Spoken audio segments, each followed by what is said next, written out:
Okay, let's make up a business rule. Imagine if this customer wants to go on a monthly, quarterly, or annual membership, they should be at least 18 years of age. So any membership type other than pay as you go requires someone who is 18 years or older. So to implement this, right-click Models, add a new class. Let's call this min 18 years if a member.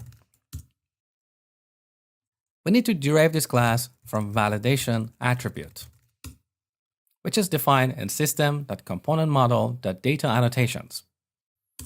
Now here we need to override isValid method. Note that this method has two overloads, one that takes an object and the other that takes a validation context as well. My recommendation is to go for the second one because this will give you access to other properties of your model, as you will see shortly. Now, before we implement the actual validation logic, let's apply this attribute on our model. So, back to customer class. Here's the birth date. This is the property we're going to validate. So, min 18 years if a member.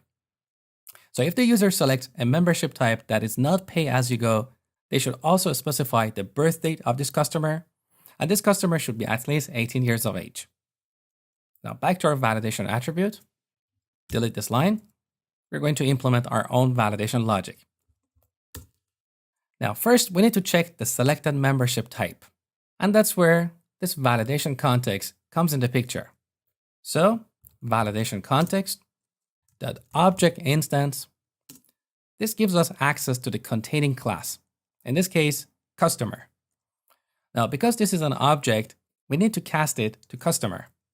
So customer, like this. Now we can check the selected membership type. So if customer.membership type ID equals 1, that's the ID of pay-as-you-go membership type that we defined earlier in the database. Now, ideally, we should avoid magic numbers like 1, 2, 3, but let's implement the validation logic first, and then I will show you how to refactor this code and make it cleaner and more maintainable. So if this is a pay-as-you-go customer, we can assume birth date property is valid because we don't care about the birth date at this point. So we return validation result dot success. Success is a static field on the validation result class. Now, otherwise, first, we check to see if birth date is null. So if customer.birth date is null, here we return a new validation result and specify the error message. Birth date is required. So if you want to return a successful validation result, you use this static field. Otherwise, to indicate an error, you instantiate a new validation result. Okay, next, we've gotten the birth date, so we need to calculate the age. Datetime.today.year minus customer.birthdate.value, because this is a nullable datetime.year. Now, the calculation of age is actually a little bit more complicated than this, but let's not worry about that because that's not the focus of this lecture. Now, we return if age is greater than or equal to 18, we return validation result dot success. Otherwise, we return new validation result. Customer should be at least 18 years old to go on a membership. Now this line is a little bit too long, so to make the code more readable, I would like to break it up like this. That's it. That's how we implement a custom validation. Now the last step, we need to go back to our customer form. Here's our birth date field. So we need to add a validation message placeholder. HTML validation message for M goes to customer.birthdate. Let's test this. Build, back to the browser. So currently I'm on customers/new. Refresh the page. Now click save. Okay, we have a small bug here.